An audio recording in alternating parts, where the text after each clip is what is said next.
హృదయమొక అద్దమని నీ రూపు బింబమని తెలిపేను హృదయం నీకు సొంతమనే.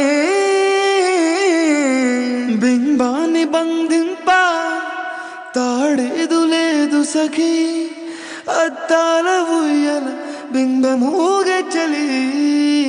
నువ్వు తేల్చి చెప్పవే పిల్ల, లిక కాల్చి చంపవే లైలా.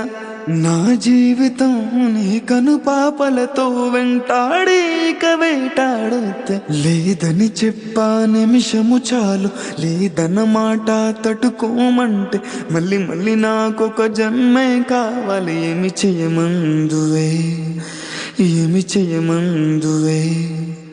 గంధపు గాలిని తలుపులు ఆ పూట న్యాయమా?